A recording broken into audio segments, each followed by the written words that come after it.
Сайн байцгаана уу эрхэм хүндэт үзэгчтэй. Манай энэ удаагийн бизнес to бизнес нэвтрүүлэг үүгээрийг хэлж байна. За өнөөдрийн нэвтрүүлгээр хөрөнгийн биржийн гүйцэтгэх захирал Алтай оролцож байна. Бид хоёр өнөөдөр хөрөнгийн биржийн талаар ярилцсан. За танд энэ өдрийн мэнд хүргэе. Сайн байна уу? За Алтай дарга хөрөнгийн биржийн гүйцэтгэх захирал болоод хэр удаж байна? Хизээ болов яаж томилогддгийг одоо. Би хөрөнгийн биржид анх 2010 оны 1-р сард томилогдож байсан. За тэргүүндэд захирлаар. За тэргүүндэд захирлаар жил орчим ажиллаад 2010 оны 11 оны 1-р сараас гүйцэтгэх захирлын үүрэг гүйцэтгэгч 2011 оны 7-р сараас гүйцэтгэх захирал болж одоо болоод ажиллаж байна. За бирж маань өөрөө бол 100% төрийн өмчт компани байж байгаа. За тэр утгаараа биржийн одоо төлөөлөл удирдах зөвлөл за биржийн гүйцэтгэх удирдлага төрийн өмчийн хорооноос томилогддог. Мэдээж хэрэг төлөөлөл удирдах зөвлөл төрийн өмчийн хорооноос томилогдоод тэгээд төлөөлөл удирдах зөвлөл нь гүйцэтгэх удирдлага томилдог. Тийм бүтцтэй. Энэ тууцд нь хэдэн хүн бэ? Тууц нийтдээ 9 хүнтэй. 9 хүнтэй. Хэдэн төрийн өмч хороо? Яг компани тухай шинэ хуулиар 3-1-ээс доош нь харах тус гишүүн байх хэвээр. Тэр утгаараа 3 одоо төрийн байгууллагын бус гишүүнтэй. Бусд нь төрийн хүмүүс. Бусд нь бол төрийн байгууллагын асуудаг. За одоо энэ хөрөнгийн бирж ч одоо мэдээж 90 он хавцаа үүссэн баг. Тэгээд 1991 онд үүсээд тэг хөгжиж яваа ийм байгууллага. За энэ байгууллагын та мэдээж түүхийн товчхон яриад сонгодог утгаараа хөгжиж гин үү? Хөгжих ёстой юм уу? Хизээ хөгжих юм гэдэг талаас нь яриад ирлээ. Манай бирж 1991 оны 1 сард байгуулагдсан. За тухайн үед бол бид нар төвлөрсөн төлөвлөгөөт эдийн засгаас зах зээлийн эдийн засаг руу шилжих механизмыг одоо эхлүүлж исэн хамгийн гол цэгүүдийн нэг эдийн засгийн шинжилгээг нь хийж исэн. Гол тулгуур цэгүүдийн нэг нь бол хөрөнгийн бирж байсан. Яасан бэ гэхлээр бол төвлөрсөн төлөвлөгөөт эдийн засгийн үед хувийн өмч гэж байгаагүй бүгд нийгмийн өмч байсан.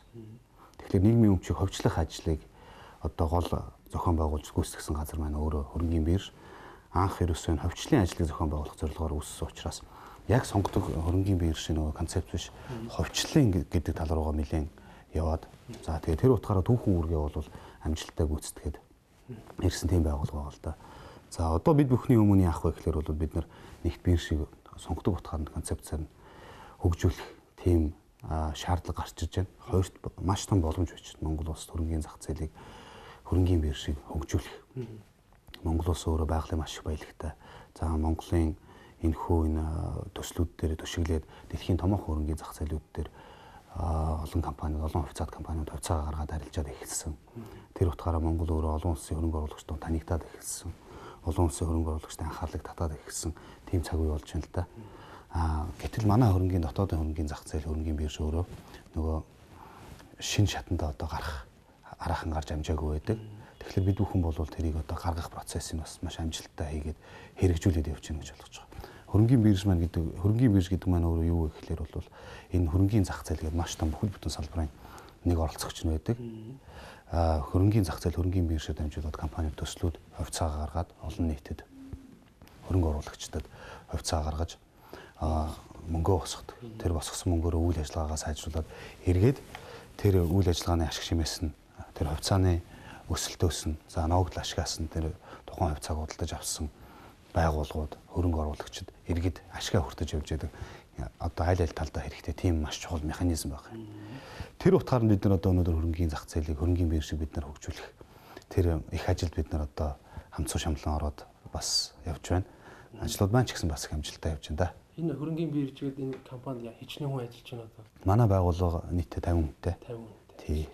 Та түр хэллээ ихэнх төрийн хүмүүс оролцдог чинь гадаад зах зээл дээр гадны том хөрөнгийн биржүүд ямар бүтцтэй байдгийг төрөөс нь хүмүүс ордог юм уу? Эсвэл хувийн байдаг юм уу?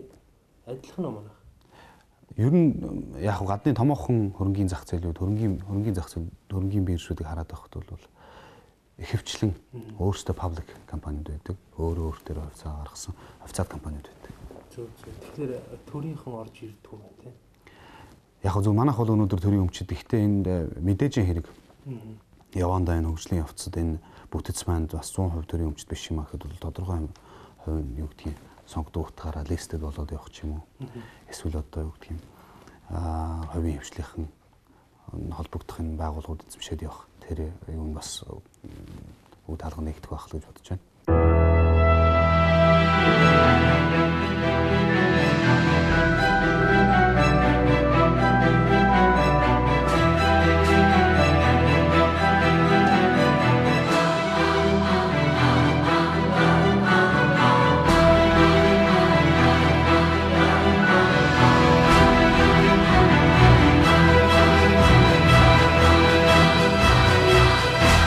Is the home of the Mont Blanc manufacturer. Тийм үү. Та юу гэж бодож байна? Ирээдүйд энэ бас ингээд та юу гэж бодож энэ төрийн компани, төрийн өмчийн байгууллагууд их муу ажилтдаг гэж хүмүүс ойлгодог шүү дээ. Яагаад тэгэхээр энэ өөрсдийнх нь өмч биш учраас арай өөр сонирхлоор ажиллаулдаг, удирддаг. Энэ төрийн аппарат энэ тууцад ажиллаж байгаа тохиолдолд энэ одоо та юу гэж бодож байна? Хөгжих үү, хөгжих үү? Энэ туршлага байна. Хизээ энэ ингээд паблик компани өөрөө болсон. Яг зөвөр биржийн тухайд гэхээсээ илүү бас одоо энэ төрийн өмч, төрийн ховчлын талаар бас ярих гэж бодож байна. Юу гэхээр одоо энэ ховчлын анхны давалгаа бол хөрөнгийн биржээр явсан. За дараагийн давалгаа бол мэдээж хэрэг юу гэдгийг нөгөө арай хаалттай хэлбэрээр бас ховчлууд явж ирсэн л дээ. Тэгээд энэ мэдээж хэрэг зарим юу шөмжөлтэй бас хандаж ирсэн бас тийм талууд бас байдаг л да. Гэхдээ хөрөнгийн зах зээл хөгжихийн хэрээр энэ ховчлын ажил одоо энэ төрийн өмчийг ховчлын ажлыг үр дүнтэй хийж одоо ард иргэдийн тэнцэнээс ашиг шимээ хүртэх хамгийн том бололцоо хамгийн зөв вариант нь бол хөрөнгийн зах зээл хөрөнгийн биржээр ховцоо гаргаж төрийн өмчийг ховчлох ажил байж байгаа. Тэгэхээр бол энэ ховчлол өөрөө бол ил тод явдаг. Иргэд ч гэсэн энэ ховчлолд одоо шууд оролцоод явах тэр боломжийг бүрдүүлдэг. Тэрүүгээр бас их маш чухал ач холбогдолтой. Тийм учраас энийг үр дүнтэй явуулах энэ ховчлын ажлыг олон түмэнд хүртээлтэй явуулахын тулд өөрөө платформ одоо энэ хөрөнгийн зах зээлийн механизм нөр олон улсын стандарт төрсөн байх хэвээр. Тэр ажлыг бид бүхэн хийж байгаа. Тэр бол бидний эхний зорилго. За хоёр дахь зорилго маань юу гэхээр бол Монголд би түрүүн хэлсэн Монголд үйл ажиллагаа явуулдаг гадаадын хөрөнгийн зах зээлүүд дээр ховцоо гаргалж чаддаг компаниуд байна. За юм хөвчлэн уулуурхаан секторт ажиллаж байгаа тэдгээр компаниуд манай хөрөнгийн зах зээл дээр давхар бүртгэл жуулэснэ гэж ярьдаг. Нэгэнч манай хөрөнгийн бирж дээр ховцоо гаргаагүй байдаг. Хэдийгээр тэдгээр компаниуд манай хөрөнгийн зах зээл дээр ховцоо гаргах бас маш том сонирхол нь байж идэг боловч өнөөдөр манайд хууль эрх зүй болон техник технологийн бас зохицуулт нь байхгүй байгаа учраас энэ боломжгүй явж ирсэн. Тэгэхээр бол бид бүхэн энийг хийх ёстой. Энэ бол бид бүхний хийх ёстой. Нэн тэргүүний чухал ажил гэж бид бүхэн үзээд тэгээд өнөөдөр энэ шинжлэлийн ажлыг маань хийгээд явж байгаа юм л та. За бидний зүгээс юу хийсэн бэ гэхээр бол бид нар өнөөдөр дэлхийн томоохон хөрөнгийн биржүүдийн нэг болох Лондонгийн хөрөнгийн биржтэй бид стратегийн түншлэлийн гэрээ байгуулад за тэгээд энэ олон улсын стандартыг Монголд хэвшүүлэх ажил хийгдэж байгаа. За үүний хүрээнд бол бид бүхэн энэ арилжаа төлбөр тооцооны хяналтын цогц одоо Millennium IT гэх Лондонгийн хөрөнгийн биржийн платформ бид нар хөрөнгийн зах зээл дээр бид суйрлуулад ашиглаад эхэлсэн. Өнгөрсөн 12 оны 7 сараас. За энэ програмны гол онцлог нь юу гэхээр бол бид нар төлбөр тооцоонд бас шинэ горимд бид нар TNF-3 гэдэг бид нар горимд шилжээд одоо ажиллаж байгаа. Энэ нөр олон улсын стандарт. За бидний их дараагийн алхам юу гэхээр бол хууль эрх зүйн орчныг шинжилгээ хийж байна. Тэгэхээр бол үнд цаасан зах зээлийн тухай өнөөдрийн хууль маань өөрөө бас юу гэдгийг бас хуучирчжээ. Тийм учраас шинэ хууль эрх зүйн орчин шаардлагатай байна гэж бид хүн үзээд одоо шинэ хууль үнд цаасан зах зээлийн тухай хууль холбогдох байгууллагын мэргэжилтүүд манай мэргэжилтүүд олон улсын мэргэжилтүүд оролцоод бид хуулийн төсөл гаргасан. Тэрхүү хуулийнхаа төслийг бид нар явхар дөрвөн барьсан байж байгаа. Тэгээд ойрын үед магадгүй одоо хаврын жуулганаар батлагдах юм бол миний түрүүний ярьсан тэр нөгөө олон улсын тэр биржүүдээр арилжаалж байгаа компаниудын хувьцааг манай хөрөнгийн зах зээл дээр арилжаалах. За тэр утгаараа манай иргэд энэ хүү хувьцааг нь одоо юу гэдэг байгууллага баялгаас ашиг шимгүй ашигыг хүртэх тэр шууд боломж байна нэгдэг. Хоёр дахь зах зээл нэгнэ. Тий одоо томоохон компаниудын хувьцаа манайхаа. Энэ нь бол юу яадаг юм. Одоо ингээд даваад гадна бүртгэгдчихэд байна шүү дээ. Тэгээ заавал юу гэдэг улсууд яадаг юм. Манай хөрөнгийн биржээр заавал дамжуулах ёстой мостой гэсэн тийм хүчээр тийм хууль байдаг юм. Ашигт малтмлын хуулийн дээр заалт байдаг. За 10-аас доошгүй хувь нь бол стратеги ордууд ингэж 10-аас доошгүй хувьд Монголын хөрөнгөний бирж ажиллаж чадах хэрэгтэй гэдэг. Бусад өөр талаараа бол зохицуулт байхгүйгаа хэдийгээр тэдгээр одоо юу гэдэг юм хувьцаа гаргацсан байж байгаа тэр компаниуд Монголд хувьцаа гаргах сонирхол байдаг юм. Учир нь Монгол одоо хөрөнгө оруулагчтай болох Монгол хувьцаа эзэмшигчтэй болох сонирхол маш их байдаг. Тэр нэг зохицуулт нь байхгүй нэгэд бид тэр хэлчихсэн тийм ээ. Тэгэхээр зохицуулт нь байхад бол тэдгээр компаниуд бол хувьцаа гаргах бүрэн боломжтой, гаргах сонирхолж байгаа. Нөгөө талаас манай дотоодын хөрөнгө оруулагчид манай иргэд одоо тэдгээр компаниудын хувьцааг аваад Монголын тэр одоо байгалийнхаа баялгаас одоо ашиг шимийг хүртэх тэр хамгийн зөв гарцсан нь бол энэ хөрөнгөний зах зээл хөрөнгөний бирж дээр байна гэж үзэж байгаа. Тэгээд ирэхлээр чинь хөрөнгөний зах зээлчээс нэлээд тийм тэлээд ирнэ дээ. Илүү ликвид хөрвөх чадвар сайтай болоод ирнэ. Тэр одоо юу гэдэг илүү томоохон тэр зах зээл дээр одоо ховчлын ажлуудыг жишээлбэл үр дүнтэй хийж болж байгаа. Одоо төрийн өмчийг хөрөнгөний зах зээлээр дамжуулаад иргэдэд хүртээлтэйгээр тэр хийх механизм одоо юу гэдэг тэр болцоо бүрэн болцоог нээж. За цаашлаад юу гэхээр бол Монголын одоо дотоодын компаниуд, бизнесүүд мэдээж хэрэг бас банкны зээл авдаг. Нөгөөтэйгүр хямдхан одоо их усрээр хөрөнгөний мөнгөний их усртэй болох болцсон манай хөрөнгөний зах зээл дээр байдаг. Би юу хэлэх гээд байна вэ гэхээр бол мэдээж Монголоос уул уурхайн компани биш л бол санхүүжилт хөрөнгө оруулалт татах маш тийм хүндрэлтэй байдаг л да. Гадаадын хөрөнгөний биржүүд байх. Тэгэхээр дотоодгоо хөрөнгөний зах зээл дээр тэдгээр компаниуд маань хувьцаагаа олон нийтэд гаргаад тэгээд тэр санхүүжилтийнхээ хөөсрийг татаад тэрхүү төслүүдэд өрөг өчтэй явуулах. За нөгөөтэйгөр тэр хувьцааг авсан улсууд нь тэр төслүүдээс нь өрөг өж нь хүртэх. Энэ маш том юм одоо юу гэдэг юм эдийн засгийн шинжилгээний юм чанартай маш том боломжууд бидний урд байж байгаа. Хөрөнгөний бирж одоо сая ингээд хоёул бондны талаар бас л тийм ээ одоо хүн болгоод энэ Монгол банк бондны анхдагч зах зээлийн асуудлыг шийдвэрлэхээр ингээд мөнгийг их мэдлэг авчлаа шүү дээ. Мэдээж сонгодог утгаар хөрөнгөний бирж авах хэрэгтэй байсан баг. Энэ дээр та ямар байр суурьтай танайхыг ягаад ингэ алах гэж байна? Тэгэхээр миний бодлол мэдээж хэрэг мөнгөний бодлого гаргаж байгаа гэдэг утгаар анхдах зах зээлийг бол засгийн газрын үнд цаасны тухай та ярьж байгаа шиг байна. Тэгэхээр бол төв банкаар дамжуулаад мэдээж төв банкын зохицуултыг хийгээд явах нь мөнгөний бодлого гэдэг талаас зүйтэй баг. Хоёр дахь зах зээл ярил л да. Тэгэхээр энэ юу гэхээр бол тэдгээр үнд цааснууд бодлоод авцсан байж байгаа хүмүүс мэдээж хэрэг тэрийг одоо харилцаалах өөр босод одоо сонирхож байгаа хүмүүст харилцаалах санал болгох тэр платформ тэр зах зээл нь бол манай хөрөнгөний зах зээл дээр хөрөнгөний бирж дээр явагдах хэрэгтэй болов уу гэж би одоо миний бодлол тийм байна. Учир нь юу гэхээр бол мэдээж хэрэг төв банкны платформ дээр бол зөвхөн банкуд оролцогчдын тоовол хязгаарлагдах бол энэ нь бол зөвхөн банкуд байдаг. За манай хөрөнгөний зах зээл дээр ороод ирэхлээр бол мэдээж хэрэг бусад олон улсын хөрөнгө оруулалтын сангууд худалдаж авах боломжтой. Банкнууд өөрсдөө худалдаж авах боломж нэгдэн иргэд гадна дотны хөрөнгө оруулагчдад худалдаж авах боломж нэгдэн цаашлаад нийгмийн даатгалын санж гэдэг юм уу. Юу гэдгийг нөгөө нэг авах оролцогчдын тоон өөрөө болцоо нараа илүү өргөн болоод ирж байгаа юм л да. Тэр утгаараа хоёр дахь зах зээл бол хөрөнгөний зах зээлээр хөрөнгөний биржээр дамжиж явах хэрэгтэй болов уу гэж боддог. За танай байгууллагын сони платформуд хөгжөөд бий болоод ирэхлээр танай байгууллагад хандах маш олон Монголын дотоодын даатгалын санч байгаа тийм. Саяны төр засгийн бондууд ч байдаг. Ер нь бол нэг тийм бэлэн болоогүй байх таа гэж бодоод хүмүүс хүлээгээд ах шиг байна. Үнэн үү? Ер нь энэ өөрөө одоо би хууль эрх зүйн орчны одоо хамгийн гол шинжилгээ өөрөө хүлээгдээд байна. Тэгээ үнцаасан зах зээлийн тухай хуулийн төслийн талаар бид нар өөрчлөн хэлсэн. За энэ хүү хуулийн төслийг дагаад нийтдээ 9 өөр хууль одоо өөрчлөгдөхөөр явж байгаа. Хуулийн төсөл явж байгаа. За түүн дотроо бол даатгалын тухай хууль явж байгаа. За даатгалын тухай хуулийн өөрчлөлт юу гэхээр бол даатгалын сангийн хөрөнгөний тодорхой хэсгийг хөрөнгөний зах зээл хөрөнгө оруулалт хийж болно гэсэн тийм өөрчлөлт явж байгаа. За ерөнхийдөө энэ нийт ингээд энэ юг хараад үзэх юм бол энэ бол зөвхөн нэг хуулийн шинжилэл биш, нэг байгууллагын шинжилэл биш. Энэ бол манай эдийн засгийн том одоо реформ шин чанартай ажлууд явж байгаа. Өөрөө түрүүн хэлсэн потенциал маш их байна. За одоо жишээл үгдгийн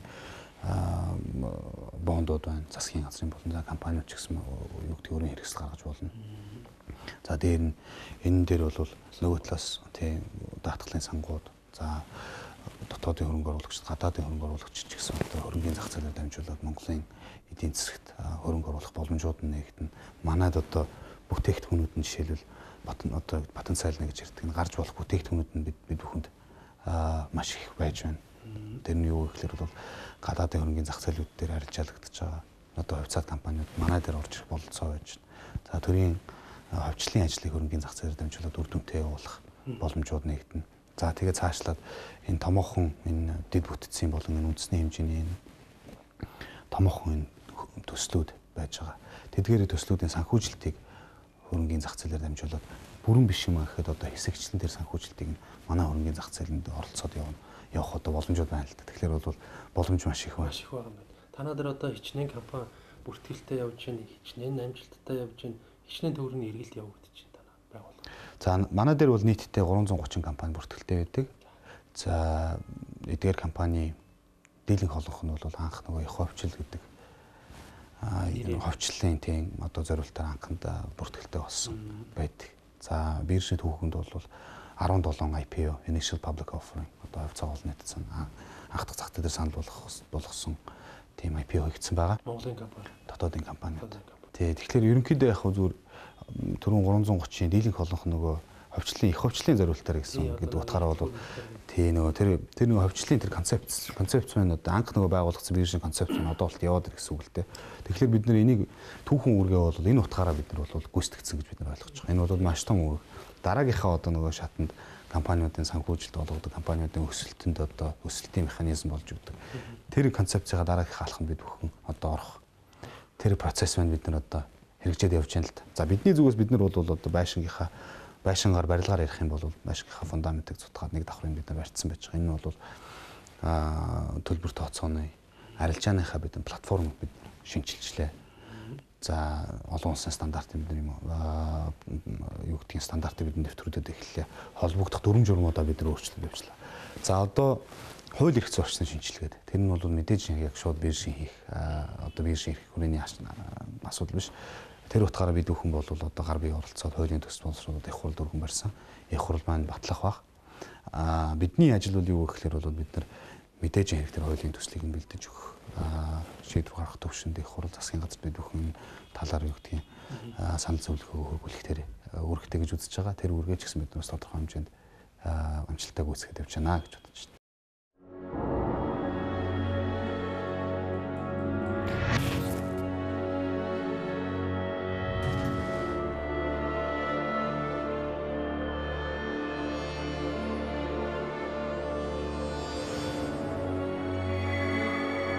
Reservation has been made, sir. You're welcome. 225 West Street. Reference number NR67.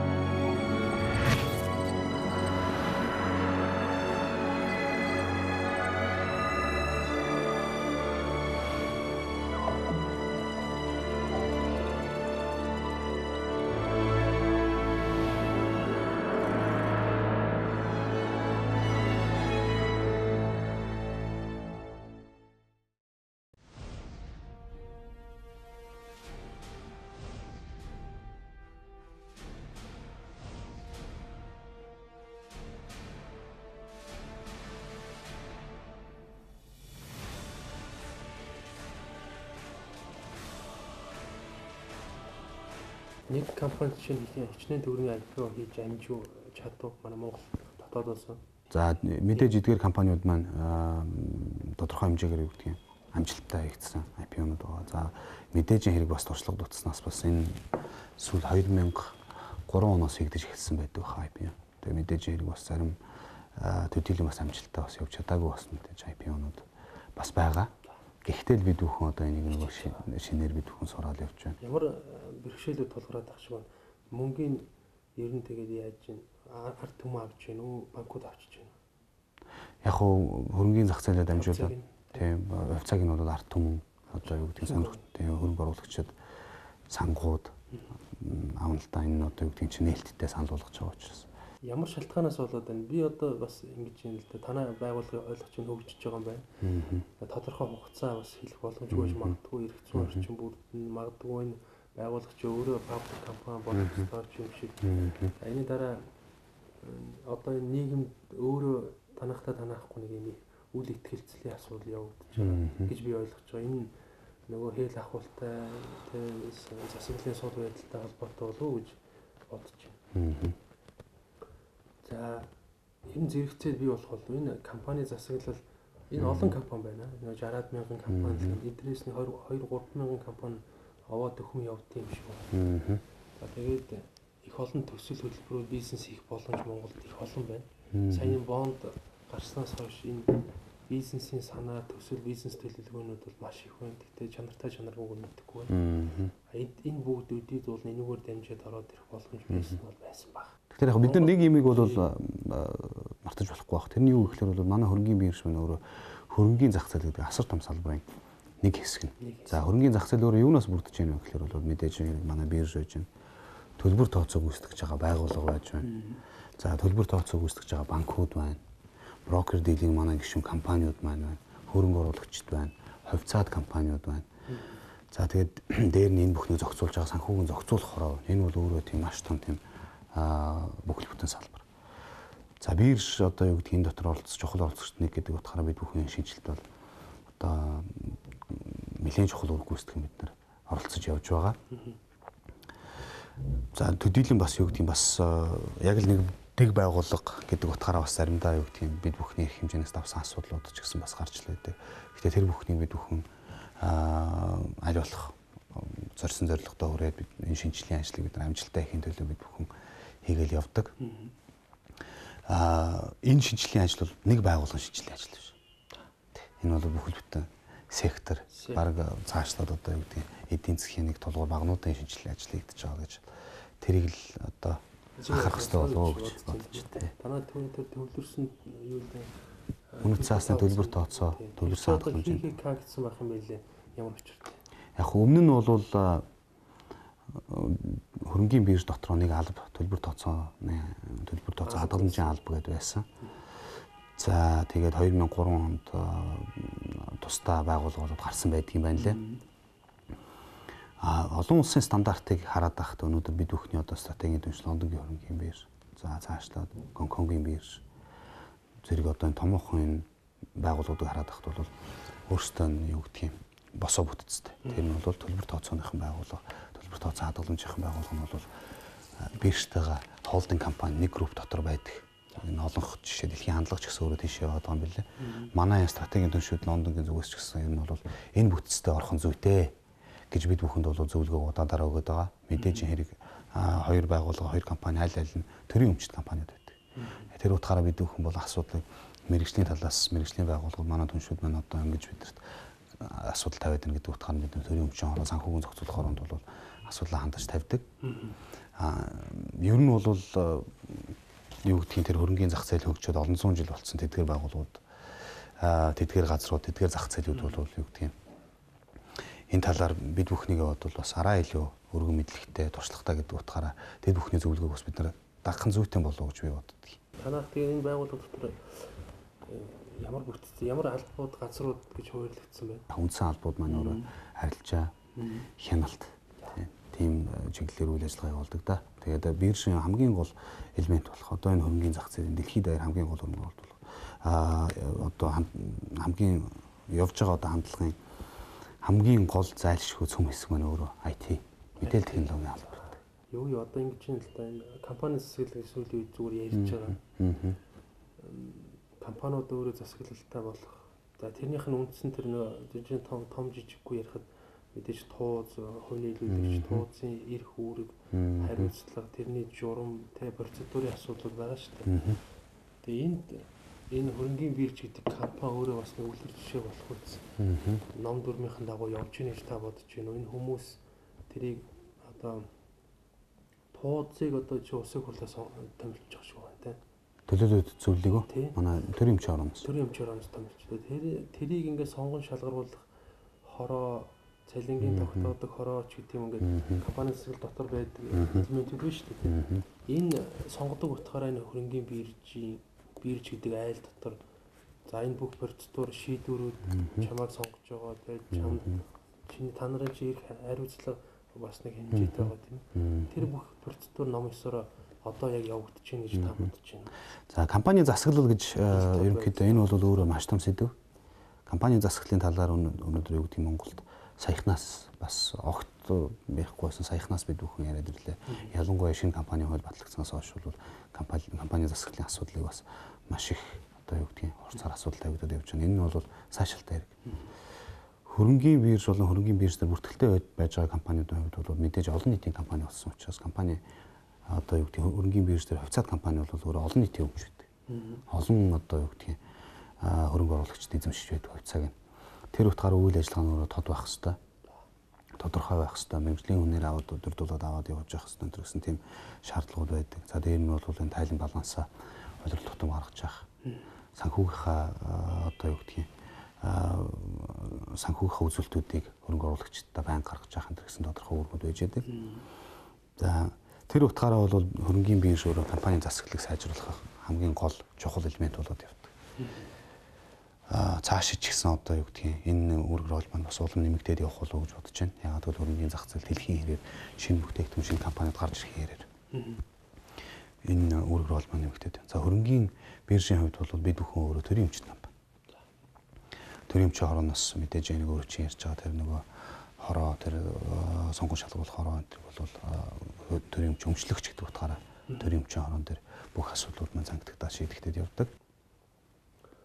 Танай байгууллага тэгээд юу одоо ингэ ийм дүр зураг ингээд ийм энэ хөрөнгөний бирж хөгжиж байгаа гэж нэг хүмүүс нэг юм хүлээгээ суугаад байгаа юм шиг харагдаад байна л да. Тийм хамгийн гол ойлголт энэ хооронд оролцох ёстой мó оролцох ёстой. Хамгийн гол одоо юу гэдгийг гол одоо юу гэдгийг чухал зүйл бол энэ бол хөрөнгөний зах зээлийн талаар ерөнхий ойлголт мэдлэг.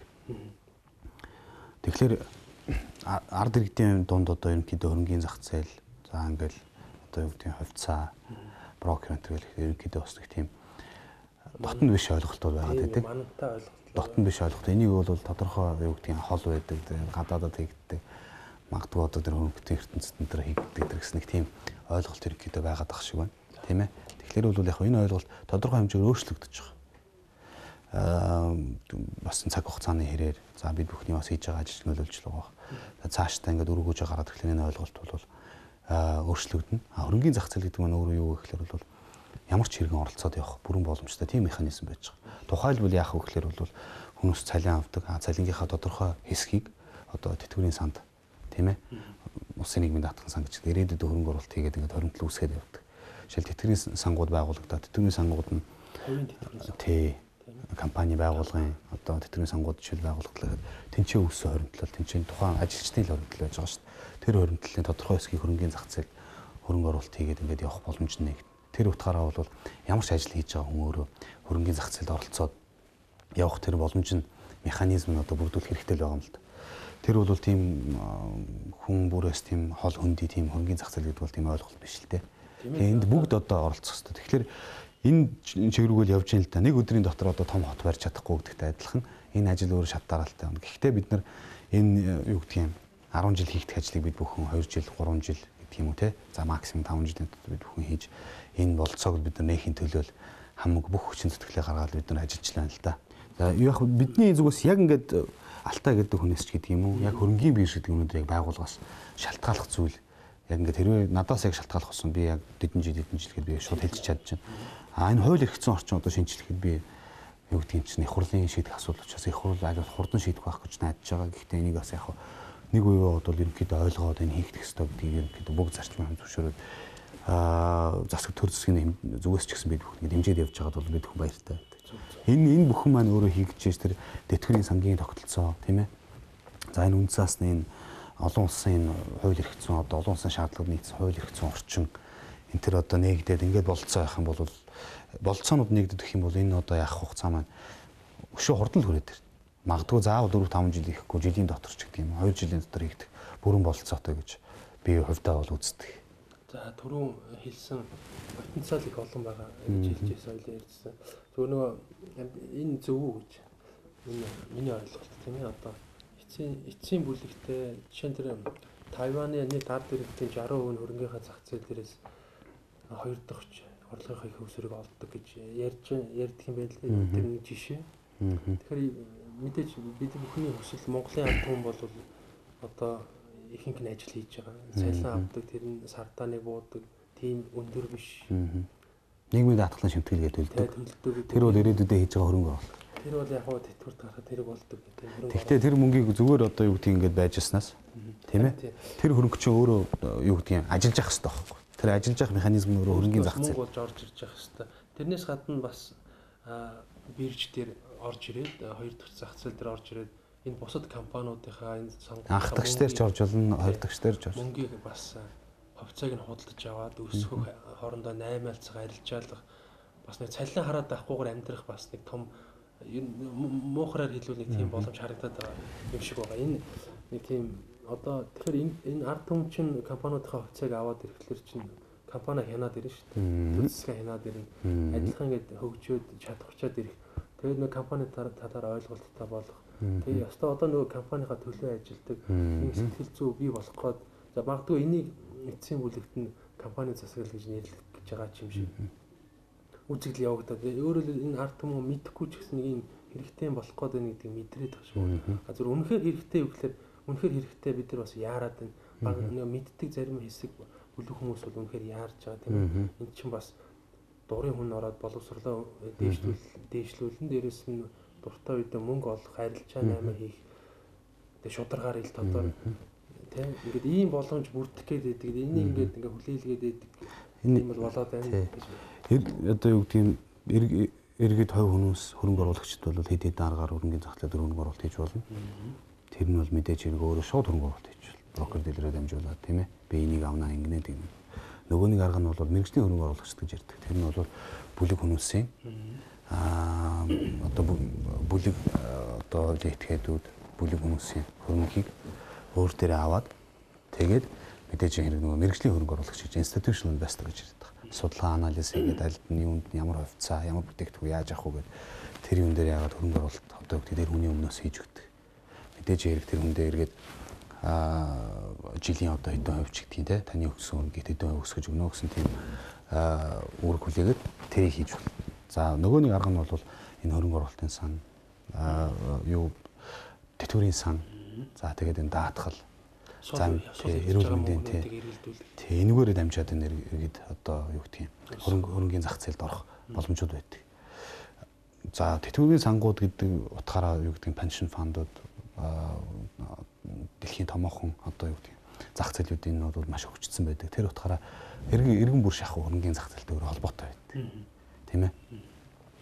Бид нар л одоо тэр боломжийг нээж өгч өнөөдрийн зах зээлийг одоо энэ хөрөнгө энэ одоо тэр liquidity тэр хөрөнгийг энэ хөрөнгөний зах зээл рүү татах нөгөө тэгүрийн чинь энэ хөрөнгөнд байж байгаа зах зээл дээр компаниуд өөрсдөө хувьцаа гаргаж үйл ажиллагаа өргөжүүлэх томруулах тэр боломжийг нээж өгөх одоо гол нөгөө цэг нь манай хөрөнгөний бир цаашлаад хөрөнгөний зах зээл байна.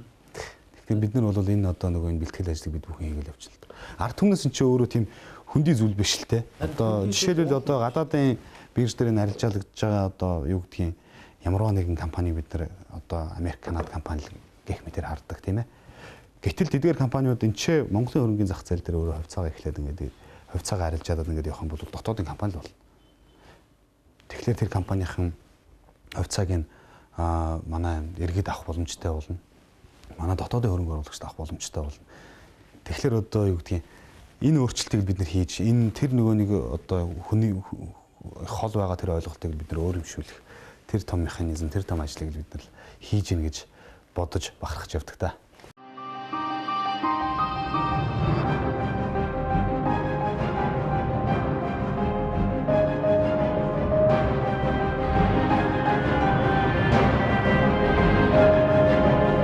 Таны амжилтын хөдөж Монблан IPO-с 17 компани байгаа гэсэн тийм. Тэгээд дахиад нэг нөхөр төсөл боловсруулаад барьцаагаа тавиад банкнаас зээл авч болно. Гэтэ ингээд танаад хандаад ороод ирдэг. Энэ нэг юм үйл итгэлцлийн асуудал яваад байна гэж би ойлгодог. Ард түмэн өөрөө нэгдүгээр хөрөнгөний биржтэй итгэдэг, компаниуд та нарт итгэдэг. Тэг одоо харин би нэг юм асуух гэдэг. Энэ платформын өөрчлөлт, энэ реформ за энэ хуулийн шинжил орж ирэхлээр энэ үйл итгэлцлийг ингээд хуулийн дагуу ингээд юм хамгаалах механизм нь бүрдэх үү? Механизм одоо энэ шинэ хуулийн юуны дагуу бол бүрдэнэ.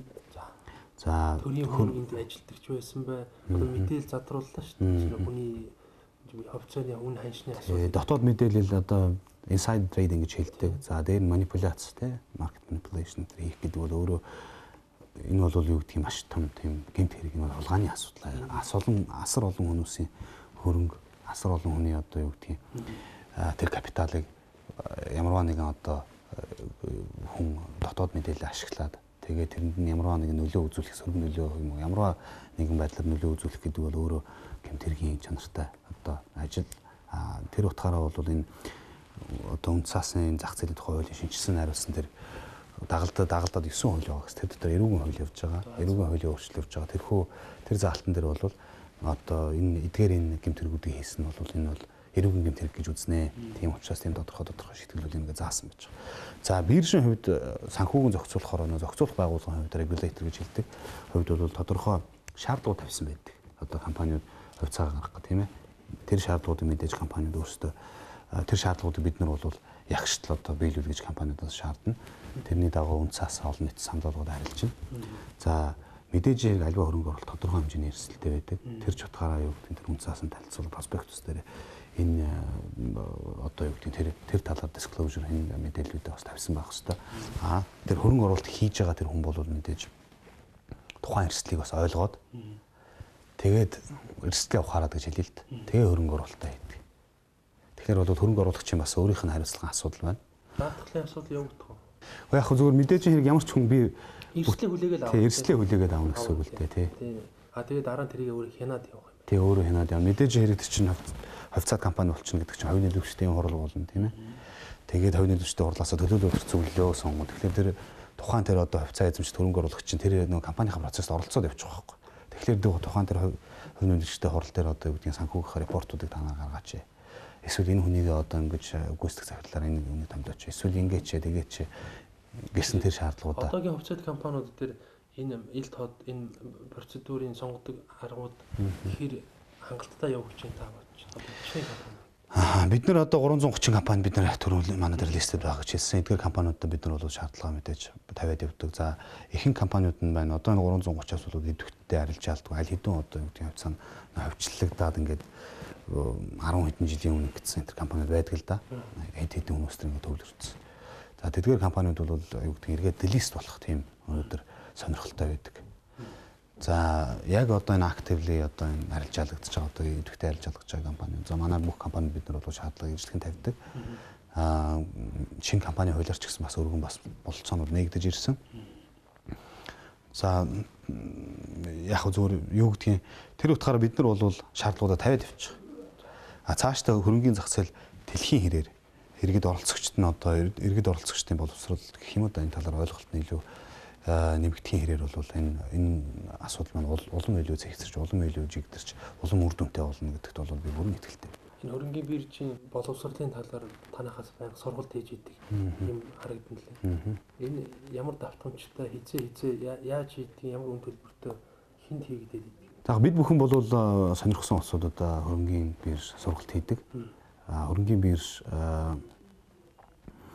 бол одоо энэ олон оролцогчдын зүгээр нэг л байгууллага шүү дээ, тийм ээ. Тэгэхээр бид зүгээр бид бүхний энэ хийж байгаа сургалт бол энэ хөрөнгөний зах зээлийн хөгжилд өгж байгаа бидний өөрийн зүгээс оруулж байгаа бас нэг хувь нэмэр. За түрүүн би хэлсэн Лондонгийн хөрөнгөний биржтэй бид нар стратегийн хамтын ажиллагаа одоо томшуудэ гэж. Тэгэхээр энэ хүү томчлын хүрээнд бол бид нар London Stock Exchange Academy гэж байдаг. Лондонгийн хөрөнгөний биржийн академи. Тэр академитэй бид нар хамтраад Лондон хотод, Улаанбаатар хотод бид нар бас мэргэжлийн сургалтууд бас хийдэг л дээ. Лондонгийн хөрөнгөний бирж манай хөрөнгөний биржийг зөвхөн хөгжүүлэх гэж байгаа шүү дээ. Түүнээс ямар нэгэн тодорхой хувь муу эзэмшдэг юм уу? Эзэмшдэг. Лондонгийн хөрөнгөний менежментийг зарж байгаа юм. Тий одоо манай зарж байгаа юм. Тий манай төрд үйлчлэгээ үзүүлж байгаа гэсэн үг. Энэ бол зөвхөн тийм тий энэ бол зөвхөн програм зарах асуудал биш. Мэдээж энэ чинь нөгөө нэг платформ гэж хэлбэрийн төрөв нэлээд удаа. Тэгэхээр энэ суур бүтэц байж байгаа тийм ээ. Энэ суур бүтэцийг чинь шинжилж өгч байгаа. Энэ олон улсын стандартны зүйлүүд. За зөвлөх үйлчлэгээ бас биш. Энэ бол зөвлөх менежмент за мэдээж хэрэг одоо юу гэдгийг сервис провайдер гэж хэлж байгаа. төсөл хэрэгжүүлж байгаа гэж байна. Тэгэхээр энийгээ дагаад энэ чинь дүрм журам маань өөрсдөө өөрчлөгдөж байна, тийм ээ. За тэгээ цаашлаад одоо юу гэдэг танаа хөрөнгөний юу гэдэг бид бүхэнд одоо хөрөнгөний Монголын хөрөнгөний зах зээлийг хөгжүүлэхэд ийм шаардлагатай гэсэн тэр зөвлөгөөнүүд өгдөг. Лондон хөрөнгөний бирж мэдээж хэрэг юу гэдэг нөгөө шийдвэр гаргах одоо юу гэдэг манай энэ яг тохиолдол шийдвэр гаргахгүй энийг ингэж өөртөө чи ингээч тэгээч гэгээд бид бүхэнд зөвлөж байгаа. Платформ юу өнтрийг бол бид бүхэн нийлүүлж байгаа. Тэргээд ийм бол маш том цогц үйлчилгээ л дээ. Энэ бол гэхдээ зөвхөн одоо юу гэдэг миний бодлоор энэ бол цөөхөн хэдэн жилийн хамтын ажиллагаа биш. Энэ бол урт удаан хамтын ажиллагаа байх болов уу гэж би найдаж байгаа. За тэгэхээр энэ нь бол Монгол улсад өөрөө маш хэрэгтэй ажил гэж би бодож байна. Учир нь юу гэхээр Лондонгийн хөрөнгөний бирж өөрөө 1801 онд байгуулагдсан. Маш тийм одоо юу гэдгийг туршлагатай тийм бирж байдаг. За хоёр дахь нь юу гэхээр Лондон хот өөрөө дэлхийн томоохон санхүүгийн төвүүдийн нэг байдаг. Дэлхийн томоохон санхүүгийн төвүүд. Энэ утгаараа юу гэдгийг тэр томоохон санхүүгийн төвтэй манайхыг холбож өгөх тэр гүүр маань болж байгаа. Олон улсын экспертизийг авчирж байгаа тэр гол гүүр маань болж байна гэж бид бүхэн үзэж байгаа. Манайх бол өөрөө бол хөрөнгөний бирж бол жижигхэн бирж шүү дээ. Жижигхэн манай хөрөнгөний зах зээл, манай зах зээл өөрөө жижигхэн, тун жижиг. Ийм том одоо брэнд нейм гэж бид ярьж байна. Лондонгийн хөрөнгөний бирж манайтай хамтарч ажиллаж байгаа гэсэн энэ брэнд неймээр бид нар олон улсын одоо юу гэх юм манай нэр хүндийг өргөх маркет конфиденсыг бид нар дээшлүүлэх тэр том гол хөшүүрэг маань өөрөө Лондонгийн хөрөнгөний бирж болж байгаа юм л да. За ингээд нэвтрүүлэг ерөнхийдөө өндөрлж байна. Өнөөдөр бид хоёр хөрөнгөний биржийн талаар ингээд нэр өгч гэсэн ярьж байгаа. Зүгээр яг зорилго нь бол Монголын хөрөнгөний биржийн талаар ярьлаа. Энэ хөрөнгөний зах зээл. Тэгээ хөрөнгөний зах зээл яг хөрөнгөний бирж гэдэг болохоор танаа байгууллагын талаар баг ярих гэж анх хэлсэн. Гэхдээ ингээд яалтчгүй бирж нэг оролцогч, тэгээ хөрөнгөний зах зээл, тэдний оролцогч, за хөгжлийнх нь үе шатыг ингээд ерөнхийдөө ярьж байна. Танд одоо тэгээд энэ хөрөнгөний бирж гэдэг хамт байгууллагын удирдаад явж байгаа том зорилго байгаа. Нэг өдөр энийг сайхан болгоно. Энэ бэрхшээл мэдээ зөндөө байгаа бах тийм ээ. Ямар шүү бэрхшээлгүй юм гэж юу бах вэ? За хамгийн том бэрхшээл нь юу вэ? Ер нь бол хөрөнгөний бирж одоо ард иргэд бол яг хөрөнгөний биржийн хөрөнгөний зах зээл гэдгээр ерөнхийдөө ойлгодог. Яг үнэндээ бол бирж нь өөрөө нэг оролцогч нь байдаг. Бэрхшээлгүй юм гэж юу бах вэ? Тэгэхээр юу гэдэг яг өөрийн байгууллага биш, өөрийн ажиллаж байгаа байгууллага биш, энэ бусад байгууллагуудад бас энийгээ таниулах, тэ энэ одоо үйл ажиллагаагаа жигдрүүлэх, энийг ойлгуулад явах энэ төр дээр бас заримдаа тэр болгон бас амарх юм бол байхгүй.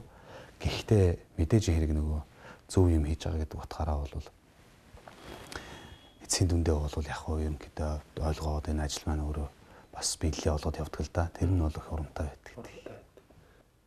Яванда хөрөнгөний зах зээл, Монголын ард түмэн бас хөрөнгөний зах зээл дээр, санхүүгийн зах зээл дээр тийм идэвхтэй оролцдог нэг өдөр болох байлгүй тийм ээ. Болно тийм компаниуд нь төлөвшөж гисэн. За энэ ирээдүг одоо Монгол хүн юм чинь ерөө бэлгшээ. За хүнд үзэгчтэй манай өнөөдрийн бизнес ту бизнес нэвтрүүлэг үүгээр өндөрлж байна. Өнөөдрийн нэвтрүүлгээр хөрөнгөний биржийн гүйцэтгэх захирал Алтай оролцож байна. Бид хоёр өнөөдөр хөрөнгөний бирж гэдэг сэдвийг сонгож ярьсан. За мөн хөрөнгөний зах зээлийн талаар хамруулж ярьлаа. Тэгээд манай нэвтрүүлэгт өргөдөж орсон Алтайдаа баярлалаа. Амжилт хүсье. Баярлалаа. За их хүнд үзэгчтэй дараагийн нэвтрүүлгээр уулзлаа баяртай.